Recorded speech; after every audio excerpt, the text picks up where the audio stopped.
علامہ ابن القیم رحمہ اللہ نے فرمایا کہ جب تک تم نماز میں ہو تب تک تم اللہ کے دروازے کو کھٹکھٹا رہے، اور جو شخص بھی بادشاہ یعنی اللہ کے دروازے کو کھٹکھٹاتا ہے وہ دروازہ ضرور۔ اسلام اور ایمان کے درمیان جو میں نے فرق بتایا ہے، اس کے باوجود یہ یاد رکھیں کہ یہ دونوں لازم اور ملزوم ہے۔ ایک مومن اور مسلم کے اندر دونوں کا ہونا ضروری ہے۔ اگر مومن ہے تو مسلم بھی ہوگا، مسلم ہے تو مومن بھی ہوگا۔ کیا مطلب کہ جب دل میں عقیدہ رکھتا ہے اللہ الایمان باللہ وملائکتہ وکتبہ ورسلہ والیوم الآخر والقدر خیرہ وشرہ، ان تمام چیزوں پر ایمان رکھتا ہے تو نیک اعمال بھی کرنا اس کے لیے ضروری ہے۔ اگر وہ نیک اعمال نہیں کر رہا ہے تو یہ اس بات کی علامت ہے کہ اس کے دل میں ایمان رچا بسا نہیں۔ ایسا ہو نہیں سکتا کہ کسی کے دل میں ایمان راسخ ہو جائے، اس کے دل میں ایمان رچ بس جائے اور وہ ظاہری اعمال نہ کرے۔ ہمارے یہاں بڑا یہ ایک فیشن سا ہو گیا ہے کہ لوگ کہتے ہیں کہ بھائی مومن ہوں، دل سے مسلمان ہوں میں، اور اعمال نہیں ہو پا رہے ہیں تو اللہ ہدایت دے دے، دعا کیجیے اللہ ہدایت دے دے۔ یہ بات وہ اپنے کاروبار کے متعلق نہیں کہیں گے۔ آپ اس سے کہیں کہ ایسا کریں کہ اپنی دکان بند کر کے بیٹھ جائیں، اللہ تو رازق ہے، دعا کریں اللہ روزی دے دے، تو وہ کیا کہے گا؟ وہ یہ کہے گا کہ بھائی اللہ رازق تو ہے لیکن خود تو کوشش کرنی ہوگی نا، اس لیے میں دکان کھول رہا ہوں، میں تجارت کر رہا ہوں، اب اللہ سے دعا مانگ رہا ہوں اللہ اس میں برکت دے۔ تو ان سے کہیے کہ اسی طرح پہلے نماز پڑھیے پھر اللہ سے ہدایت مانگیے، خود کوشش کیجیے۔ اسلام ایمان یہ دونوں لازم اور ملزوم ہے، دونوں کا ہونا ضروری ہے۔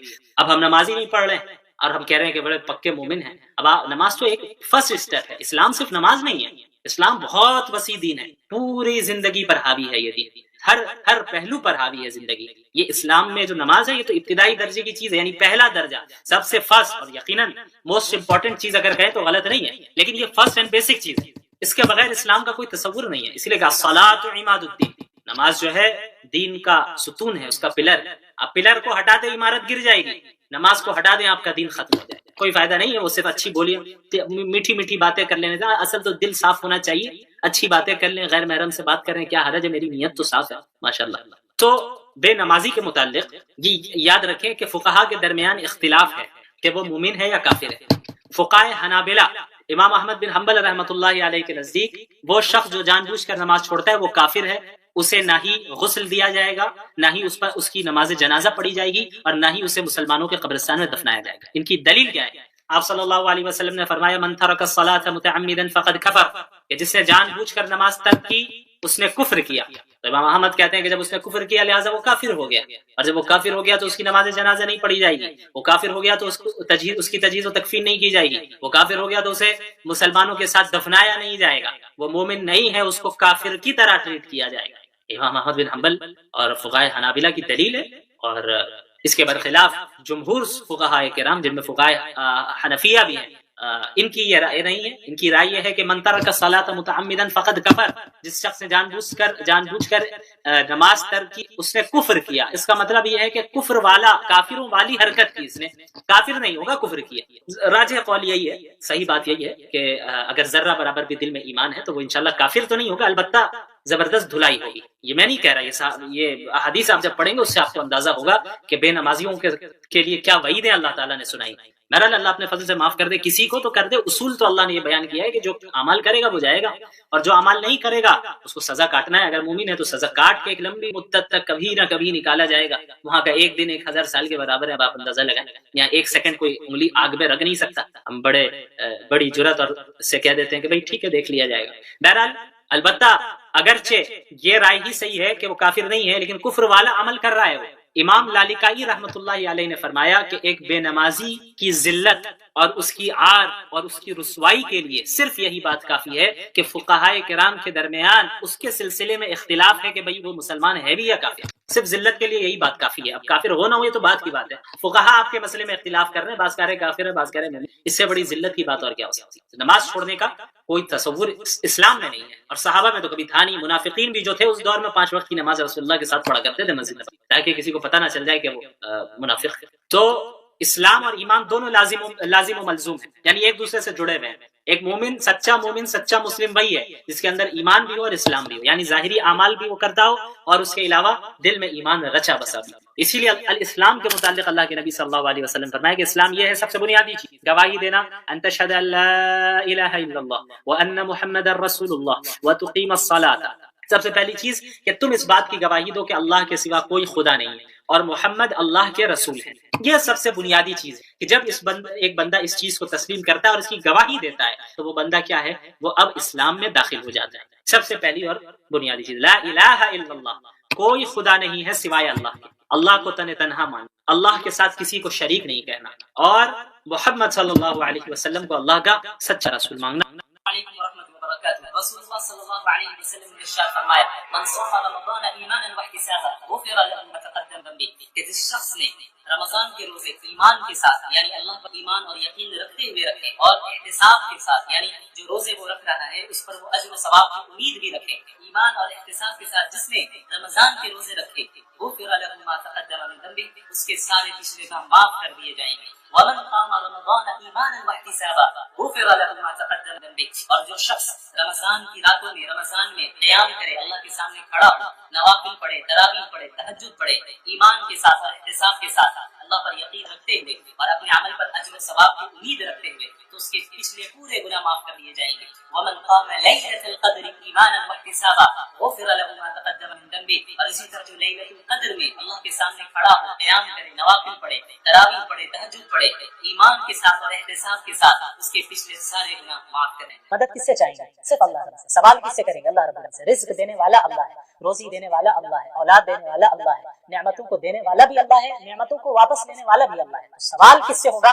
صرف اللہ رب العزت۔ تو سوال بھی اللہ سے ہوگا اور عبادت بھی اللہ کی ہوگی، صرف اللہ کی۔ اور عبادت کی جو خاص علامتیں ہوتی ہیں، مثلا رکوع کرنا، مثلا سجدہ کرنا، یہ ساری عبادت کے سائنز ہیں، عبادت کی علامتیں ہیں۔ تو عبادت کی علامت اللہ کے ساتھ خاص ہے۔ اگر کوئی آپ دیوار کے سامنے سجدہ کرے یعنی دیوار کو سجدہ کرے، کسی درخت کو سجدہ کرے، درخت کے سامنے رکوع کرے، کسی انسان کے سامنے آپ رکوع کرے، سجدہ کرے، جائز نہیں، کیونکہ رکوع کرنا، سجدہ کرنا عبادت کی علامت ہے، اور عبادت کی تمام علامتیں اللہ کے ساتھ ساتھ۔ تو رکوع، سجدہ، نماز، روزہ، ذکر اور ساری چیزیں صرف اللہ کی دی۔ وَإِيَّاكَ نَسْتَعِينُ، مدد بھی آپ سے، سوال مدد اللہ سے، براہ راست اللہ سے مانگنا، ہمیں چھوٹی چیزوں کو بھی اللہ سے۔ آپ اللہ سے بات کیجیے، جس طرح آپ بات کرتے ہیں، اپنے آپ سے بھی بعض لوگ بات کرتے ہیں، تو اپنے آپ سے بات کرنے کے بجائے اللہ سے بات، یہ آپ ذہن میں رکھیے، اللہ موجود ہے، اللہ دیکھ رہا ہے، اللہ مجھ سے قریب ہے۔ اللہ نے فرمایا وَإِذَا سَأَلَكَ عِبَادِي عَنِّي فَإِنِّي قَرِيبٌ، دوسرے پارے کی آیت ہے، اس کی تشریح انشاءاللہ کل کروں گا، میں ایک نقطہ بتاؤں گا۔ اللہ نے چاہا تھا کہ جب میرے بندے آپ سے میرے بارے میں پوچھیں تو آپ بتا دیں کہ ہم ان سے قریب ہیں، تو اللہ ہم سے کہہ رہے ہیں کہ ہم تم سے قریب ہیں، تو پھر ہمیں دور جانے کی نہیں ہے نا۔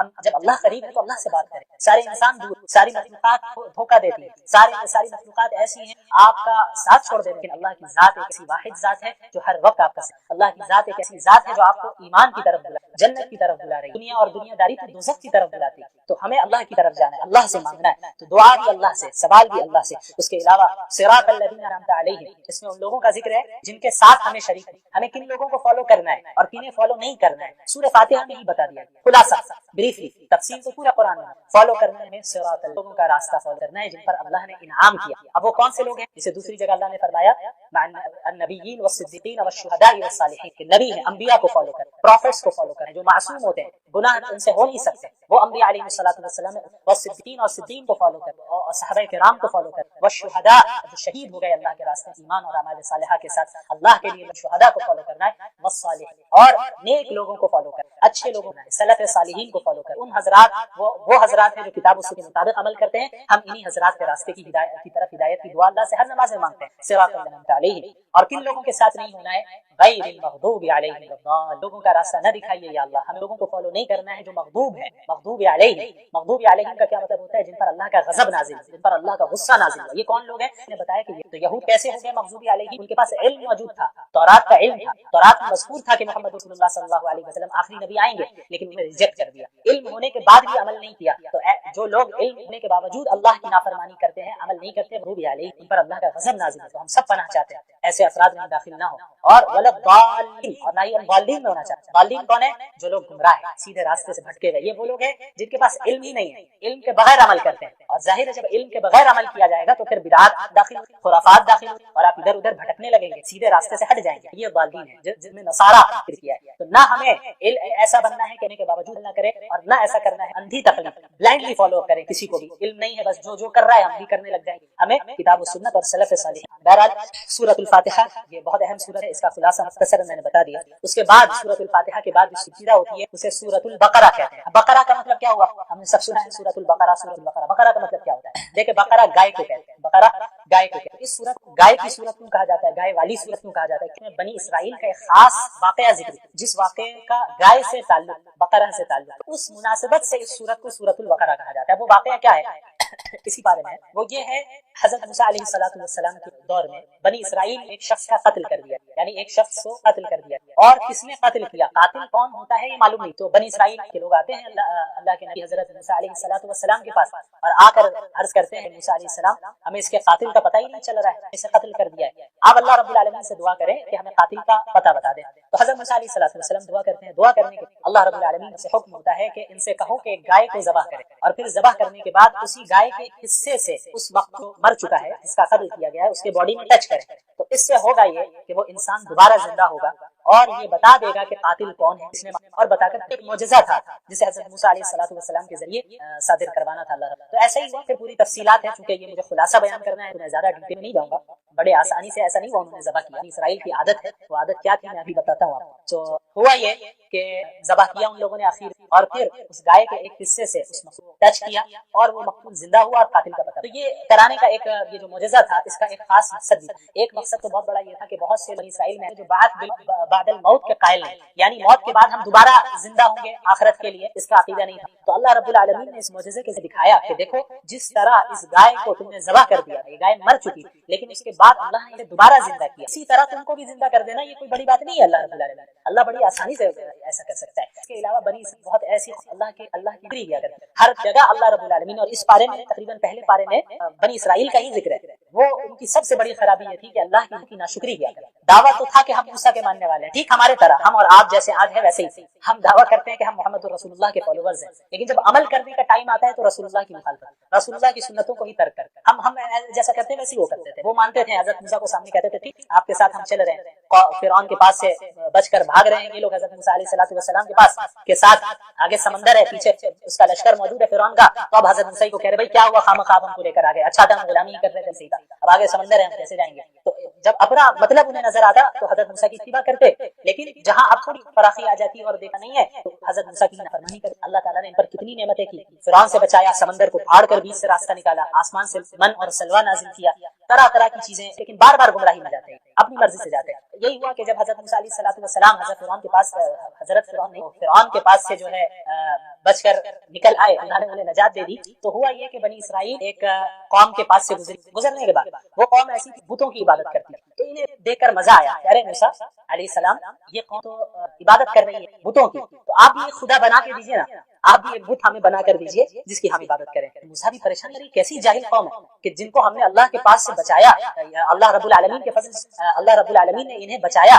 ظلم سے بچایا، فرعون کے ظلم سے بچایا، نجات دے دی توحید کی دعوت کی بنیاد پہ، توحید کے قائل ہونے کی بنیاد پہ. اور اس نے جو ہے بتوں کو دیکھ لیا اور پھر کہہ رہی ہے کہ یہ قوم کے آپ ہمیں بھی بنا کر دے دیں. تو حضرت یہ آیت ہے اجعل لنا الہا کما لہم. بہرحال تو ہوا یہ حضرت موسیٰ علیہ السلام کو اللہ رب العالمین نے تورات دینے کے لیے کوہ طور پر بلایا تھا. 40 رس کی تفسیر میں ہوا یہ کہ وہ قوم تھی بنی اسرائیل، حضرت موسیٰ چونکہ خود نہیں تھے وہاں پہ، تو انہوں نے کیا کیا کہ ایک بچڑا بنا لیا، یعنی ایک بچڑے کو معبود بنا لیا اپنا، ایک پتلا تھا بچڑے کا، اس کی عبادت کرنے لگے. ان کے اندر گائے کی عظمت، تقدس کہیں نہ کہیں ان کے دل میں چھپی. تو اللہ رب العالمین نے قاتل کو پتہ لگوانے کے لیے گائے کو ذبح کرنے کا حکم جو دیا، اس میں جہاں بہت ساری حکمت یہ بھی ہے جس کی عظمت، تقدس جس کا ان کے اندر بیٹھ چکا ہے، وہ خدا سے ملاتے ہیں تو انہیں احساس ہو کہ جب وہ ذبح کر رہے ہیں خدا یا یہ جانور خدا نہیں ہو سکتا. اللہ رب العالمین ایک واحد ذات ہے، واحد خدا ہے. اور بھی کئی حکمت علماء نے. تو اسی مناسبت سے اس سورت کو کیا کہا جاتا ہے؟ سورۃ بقرہ. اچھا، ابتدا ہوتی ہے سورت کی الف لام میم سے. الف لام میم حروف مقطعات میں سے. مقطعات کسے کہتے ہیں؟ آپ نے قرآن کی بہت سی سورتوں میں دیکھا ہوگا، الف لام میم، الف لام را، قاف، کاف، یا عین صاد، یہ سارے آپ نے پڑھے ہوں گے حروف. تو ان حروف کو حروف مقطعات کہتے ہیں. مقطعات کا مطلب کیا ہوتا ہے؟ جو الگ الگ. تو الف لام میم یہ الگ الگ حرف، کاف، ہا، یا عین صاد الگ الگ حرف، اس وجہ سے انہیں حروف مقطعات کہتے ہیں. اچھا، اس کی میننگ کیا ہے؟ یہ اس کا جو صحیح علم ہے وہ صرف اللہ رب العالمین سے. لیکن اس کو اللہ نے ذکر کیا کیوں؟ پیچھے بہت سی حکمت علماء کرام نے. ایک بہت بڑی حکمت یہ بھی ہے، میننگ نہیں، حکمت. میننگ تو اللہ کو معلوم ہے، حکمت ایک بہت بڑی یہ بھی ہے کہ قرآن نے چیلنج دیا کفار کو کہ اگر آپ اللہ کے نبی کو سچا نہیں مان رہے اور آپ اس کلام کو کلام اللہ نہیں مان رہے تو آپ اس جیسی کتاب لا کر دکھائیے. جب آپ اس کتاب کا انکار کر رہے ہیں اور کہہ رہے ہیں کہ یہ محمد کا اپنا کلام ہے، علیہ محمد رسول اللہ صلی اللہ علیہ وسلم کا اپنا کلام ہے، آپ کا یہ دعویٰ ہے، تو آپ اس جیسا کلام لا کر دکھائیے، ایک سورت اس جیسا لا کر دکھائیے. تو الف لام میم کاف ہا یا عین صاد ان مقطعات کے ذریعے ایک حکمت اس کے پیچھے یہ بھی ہے کہ اللہ رب العالمین نے یہ بھی پیغام دیا کہ دیکھو یہ وہی حروف ہیں، الف سے لے کے یا تک وہی حروف ہیں، الف لام میم کاف ہا یا عین صاد، یہ الفابیٹس میں سے ہی ہے، عربک الفابیٹس میں سے ہی ہے، یہ وہی حروف ہیں جو استعمال کر کے